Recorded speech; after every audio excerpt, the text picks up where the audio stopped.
আগামী নির্বাচনকে সামনে রেখে দেশ জুড়ে রাজনৈতিক দলগুলোর কর্মী সমর্থকদের মধ্যে উৎসাহ উদ্দীপনা দেখা যাচ্ছে।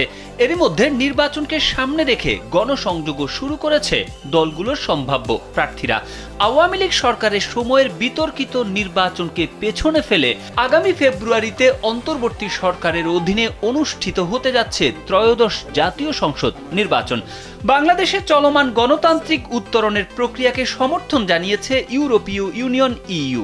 ইউরোপীয় এজোট বাংলাদেশের নেতৃত্বের প্রতি আস্থা পুনর্ব্যক্ত করার পাশাপাশি দেশের রাজনৈতিক দলগুলোকে গঠনমূলকভাবে নির্বাচনী প্রক্রিয়ায় অংশ নিতে উৎসাহিত করেছে। সামাজিক যোগাযোগ মাধ্যম ফেসবুকের এক পোস্টে ইইউ জানিয়েছে, অন্তর্বর্তী সরকারের অধীন গণতান্ত্রিক নির্বাচনের পথে বাংলাদেশের এগিয়ে যাওয়াকে আমরা সমর্থন করি। পোস্টে আরও বলা হয়, আগামী ফেব্রুয়ারিতে অংশগ্রহণমূলক, অবাধ ও সুষ্ঠু নির্বাচন আয়োজনের পরিপ্রেক্ষিতে আমরা প্রধান উপদেষ্টা অধ্যাপক মুহাম্মদ ইউনূসের নেতৃত্বকে স্বাগত জানাই। দায়িত্বশীলভাবে কাজ করার জন্য রাজনৈতিক দলগুলোর প্রতি আহ্বান জানিয়ে ইইউ বলেছে, তারা রাজনৈতিক দলগুলোকে পরবর্তী ধাপে গঠনমূলকভাবে অংশগ্রহণ করতে উৎসাহিত করছে।